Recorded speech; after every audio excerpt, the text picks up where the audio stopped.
When you launch Premiere, always be aware of the version.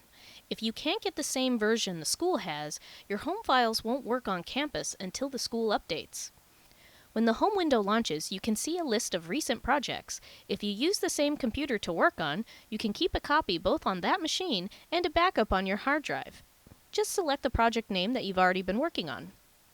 When creating a new project, simply click on the New Project button. It will immediately ask you to set up your project and scratch disks. This is important because it keeps all of your data in a specific folder for structure and organization. This is a professional habit to have. Project names in this course will almost always try to follow this naming structure, so try to ingrain it into your head. MMD110 _ project name _ version _ last name first initial, followed by an extension. I'm going to set the project directory to be in a project folder for this project that's been organized ahead of time. Double check to make sure all of your scratch disks are set up right. Now the UI, or user interface, is broken up into several sections to help you edit. Mainly a source monitor, effects controls, playback monitor, timeline, audio meters, toolbar, and a project bin with all those little extra tabs. And like all Adobe products, the user interface is highly customizable. You can drag and adjust the interface to suit your needs, and you can save those settings as a preset so you can reset your UI if need be. Or you can just use one of these preset layouts until you figure out your needs. I'm going to use the edit layout for now, but if you have dual screens at home, you can customize this layout to use one monitor as a playback monitor. So at this point we've covered the following: checking your home version number to the schools, opening a previous project or creating a new one, course naming conventions, UI sections, adjusting the workspace, and setting the project directory and scratch disks. Now we could start by making a new sequence by using the hotkey Control or Command on a Mac, N, to create a new sequence. But as you can see, you have a lot to wade through here. And some of those might look right, but the speed or the ratio could be wrong. I will show you the easiest way to fit a sequence to your footage. Import your camera footage or video into your project bin by either right-clicking in the blank area of your project bin and selecting Import, or using Control or Command-I to import. The faster you learn your hotkeys, the quicker you become as a digital artist.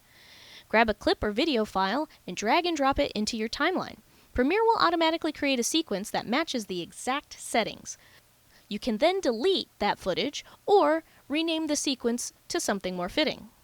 Be aware that to quickly rename something in either Premiere or After Effects, all you need to do is highlight a file or layer and hit Return or Enter on your keyboard and just start typing the new name. Don't double-click. Now you can see that this clip is in the playback monitor, and I can grab this blue playhead and scrub through the footage, and I can quickly zip through and see what the whole clip looks like.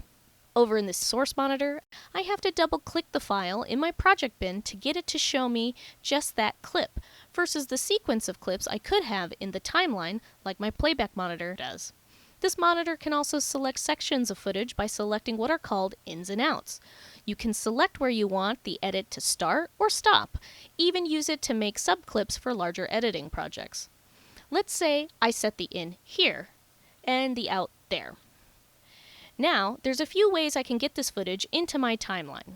I can drag and drop the video like this, or if I only want the video or audio, I have these other options. I can use these tools to insert the footage two different ways. One cuts where your playhead is to make room for the footage and shoves everything to the right. The other one places it right on top of where your playhead is at. The next important tab to know is the effects controls. This is where you can animate things such as position, opacity, and scale. It's also where you can find masking controls or when you add effects to media.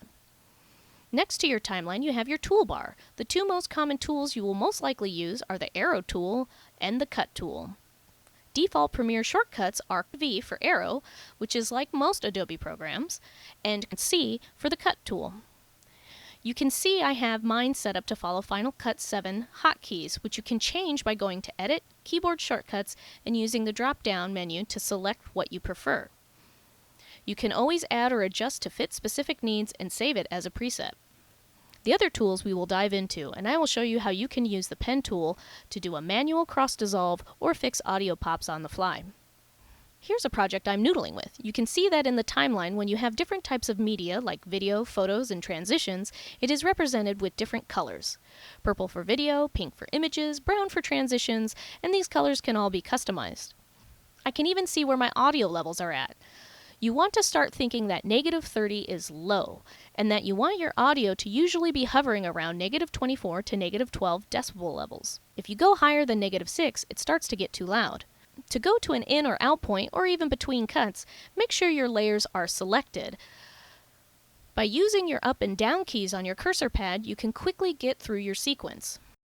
So we've covered making a new sequence the easy way, importing footage, renaming things in Premiere, using your preview monitor and utilizing the playhead to scrub through footage, selecting a clip to view in the source monitor, setting your ins and outs, importing clips from the source monitor, your effects control tab, toolbar and important tool commands, keyboard shortcut preferences, your media assets are color-coded, your audio meter and parameters, playback and timeline hotkeys.